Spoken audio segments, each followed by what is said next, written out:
My parents told me my wife wasn't welcome on our family trip. When I refused to go without her, my mother smirked. She's just a guest, not real family. I stayed silent, but when the trip fell apart, they finally realized what I had done. Hey everyone, before we dive in, I have a quick favor to ask. If you enjoy content like this, please hit the subscribe button. It's free, supports the channel, and ensures you never miss out on amazing videos. Alright, let's get started.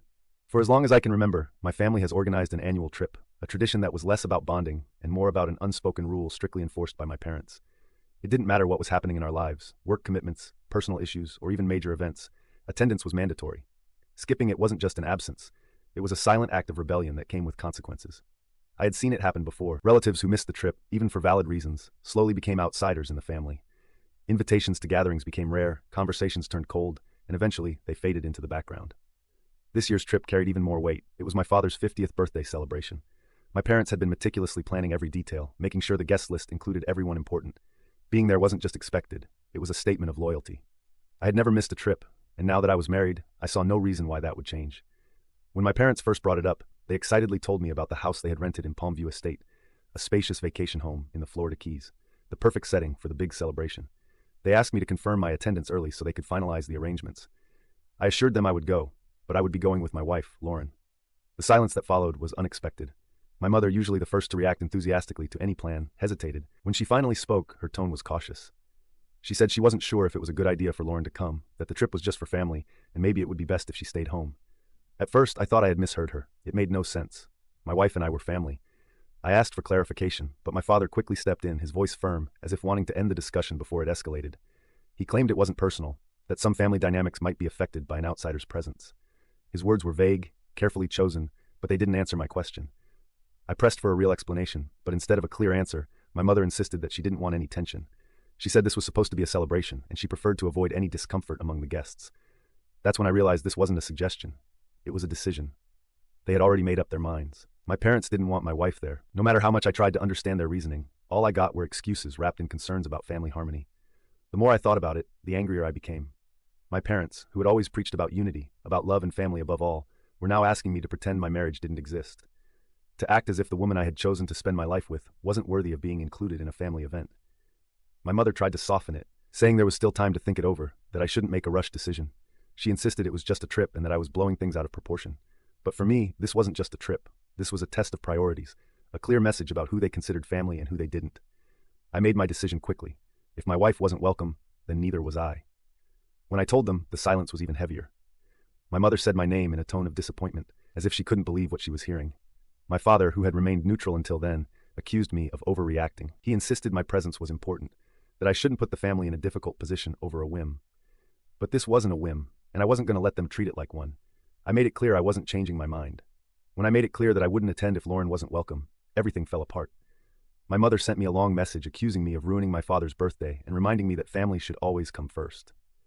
My brother followed, telling me he couldn't believe I was doing this, that if I truly cared about our parents, I would find a way to fix things without canceling my attendance. But what they didn't understand, or refused to see, was that I wasn't the problem. I had simply set a boundary. I didn't realize then that this was just the beginning. My decision wouldn't only change how my family saw me, it would shatter the illusion of harmony my parents had worked so hard to maintain. For the first few days after our conversation, there was silence. No calls, no messages, as if they were waiting for me to come to my senses and give in. I knew exactly what they were doing, letting guilt settle in, expecting me to feel the weight of my choice until I surrendered and accepted their terms. But what they failed to realize was that this time things were different. This wasn't just a family disagreement that could be resolved with a forced apology. It was about principles, respect for my wife, my marriage, and myself. The silence didn't last long. My Aunt Catherine was the first to reach out. Her voice was laced with fake concern, but I could tell it was an attempt to manipulate me. She said she was sad I wouldn't be at the trip, that this was all just a misunderstanding, and that no one wanted to exclude Lauren. According to her, my parents were only trying to avoid conflict, to keep the peace, and ensure everything went smoothly. But what unsettled me most was her excuse for their decision. She claimed it wasn't that they didn't like Lauren, just that some family members might feel uncomfortable with her there, and for that reason, it was best if she didn't come. That answer only fueled my anger. I asked her straight out who exactly felt uncomfortable. There was a pause. She clearly hadn't expected the question. Then she mumbled something vague, saying it wasn't about who had said what, but about avoiding unnecessary tension. That confirmed what I had already suspected. This wasn't about the whole family. It wasn't a shared concern. There was one person, or a few, who had a problem with my wife, and instead of defending her, my parents had chosen to side with them. I responded firmly. If family truly mattered, they shouldn't be dividing us with arbitrary exclusions. If someone had an issue with Lauren, the solution wasn't to push her away, it was to address it like adults. Catherine sighed and told me I was being stubborn, that sometimes it was better to let things go for the sake of peace. I thanked her for calling, but made it crystal clear I wasn't changing my decision. That night, my mother sent another message, even longer than before. This time, she didn't hold back. She accused me of choosing my wife over my family, of refusing to listen, of being the one causing a division. She insisted they were only doing what was best for everyone. I didn't reply. By then, I knew reasoning with them was pointless. They weren't interested in listening. They just wanted me to back down. The next morning, my brother texted me again, but his tone was different, less aggressive, more strategic. He told me he had spoken to our parents, and while they weren't happy with my decision, there was still time to fix things. He suggested I reconsider, attend the trip, let the celebration happen, and then we could talk about Lauren afterward. In other words, he wanted me to pretend none of this had happened. To show up, act like everything was fine, and deal with the issue at some vague point in the future. But I wasn't going to play along. That was the moment I realized they didn't care about my feelings or what Lauren was going through. All they wanted was to avoid a scandal, to make sure my absence wouldn't turn into an awkward topic of conversation. They just wanted the celebration to go on smoothly, without disruption. I wasn't going to give them that satisfaction. I simply replied no. No explanations, no unnecessary justifications. There was no point in dragging out the conversation. My answer wasn't going to change. After that, communication with my family became sparse, but every message I received carried an underlying attempt to manipulate me. First, my mother insisted I was making an impulsive decision and that I still had time to change my mind. Then Catherine reached out again, warning me that I'd regret distancing myself over something so small. Finally, my brother sent one last message, not outright threatening me, but making it clear that if I didn't back down, our relationship would never be the same. By then, I was certain there was no turning back. But what none of us realized at the time was that this conflict was about to escalate in ways we never expected. Update 2. The silence that followed my refusal felt like a temporary truce, but I knew better. My family never let things go, especially when something threatened the fragile illusion of unity they worked so hard to maintain. Days passed without messages or calls. On the surface, everything seemed calm, but deep down I had a nagging feeling that something else was happening behind the scenes. The way my mother had insisted, the way my brother had tried to negotiate, the way my aunt had carefully chosen her words, it all pointed to a hidden reason behind their decision to exclude Lauren. That suspicion was confirmed when I got an unexpected call from Andrew, one of my cousins. We had never been particularly close, but we got along well enough. Unlike the others, he didn't sound condescending like my mother or passive-aggressive like my brother. He sounded uncomfortable, as if debating whether to tell me what he knew. After a brief pause, he finally admitted the truth. It wasn't some family members who had a problem with Lauren. It wasn't about family dynamics or avoiding discomfort. It was one person, Jessica, my brother's wife. At first, I wanted to believe it was a misunderstanding, but the more Andrew explained, the more everything made sense. He told me Jessica had opposed Lauren's presence from the start, going directly to my parents and making it clear she didn't want her there. Instead of shutting her down and reminding her that she had no right to decide who was part of the family, my parents had listened, and at some point, they had chosen to take her side. Her hostility toward Lauren wasn't new. It had been building for years. Andrew reminded me of little moments I had overlooked. How Jessica had made snide remarks about Lauren's outfits at family events, how she had accused her of trying to outshine others at gatherings, how she had once scoffed at her presence during Christmas, implying that Lauren always wanted to be the center of attention. But the worst part wasn't the things she had said in the past. It was what she had done recently. Andrew told me that in a conversation not long ago, Jessica had outright declared that if Lauren was going, she wouldn't be attending, and instead of pushing back, my parents caved. They had chosen to sacrifice Lauren to keep Jessica happy. A wave of anger surged through me. I couldn't believe how absurd this was. Jessica, someone with no authority over our family, had manipulated my parents to the point where they were willing to exclude my wife from the trip. And instead of standing up for what was right, they had surrendered to her demands. For a moment, I said nothing. I felt a mix of rage and disappointment deeper than anything I had felt before.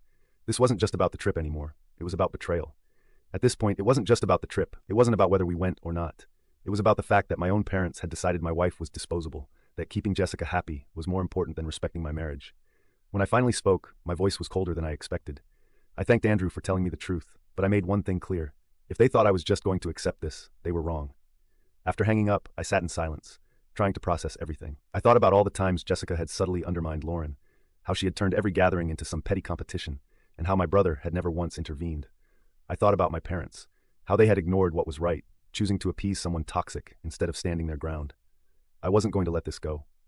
If they were willing to show me where their priorities lay, then I would show them mine, and this time there would be no turning back. Update 3. The days that followed Andrew's revelation were filled with quiet anger that only strengthened my resolve. I couldn't let my family think they could make such a cruel decision without facing consequences. For years they had preached about unity and loyalty, but now it was clear those values only applied when it suited them. They had chosen to prioritize Jessica, someone who was nothing more than my brother's wife, over me and my marriage. I cut off all contact. If they didn't feel the need to offer me an honest explanation, then I had no interest in speaking to them. Lauren, though she didn't say it outright, felt the tension too. I hadn't told her everything. I didn't want to hurt her more than she already was, but she knew something deeper was going on. She didn't press me, maybe because she knew the truth would come out eventually. The breaking point came when I received an unexpected call from my mother. Until that moment, I had thought maybe, just maybe, they would make a real attempt to fix things, that they would at least try to reason with me in a way that made sense. But the moment she started talking, I knew the real reason she was reaching out. She spoke in a calm, almost casual tone, as if nothing had happened. She said she hoped I had taken time to think things through, that I would realize this whole situation had gotten out of control. She talked about how much it meant to them for me to be there, how my absence would cast a shadow over the celebration, how my father just wanted the whole family together for his birthday. For a moment, I almost felt something, a glimpse of the connection we once had. But that feeling vanished as soon as she said what she really wanted to say. She admitted she understood my point of view, but said it wasn't that simple, that sometimes in families, sacrifices had to be made for the sake of harmony. Her words were carefully chosen to make me feel like I was the one being unreasonable, like I was the one blowing things out of proportion. Then she made her offer. She suggested I come to the trip anyway, put everything aside for now, and when I returned, we could talk about it calmly, as if this was just a misunderstanding, as if it could all be resolved with a simple conversation. I listened in silence, giving her no indication of what I was thinking. When she finally paused, waiting for me to respond, I decided I wasn't holding back anymore. I asked her if she really thought I didn't know the truth. If she and my father really believed they could hide what had happened and manipulate me into thinking Lauren simply didn't fit in. The shift in her tone was instant. Before she could respond, I pressed on. I told her I knew Jessica was the one who had demanded Lauren be excluded, that instead of telling her she had no right to make that decision, they had chosen to go along with it. Then I asked the question that had been burning inside me. If Jessica had threatened not to come, why hadn't she been the one left out? Why was her presence more important than the woman I had chosen to spend my life with? I didn't expect her to admit it, but she did in the most cowardly way possible.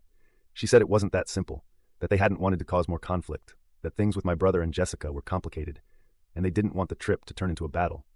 She tried to justify it as a way to avoid more problems, but she didn't understand. They had already created one. I told my mother that by making their choice, they had made their loyalties clear.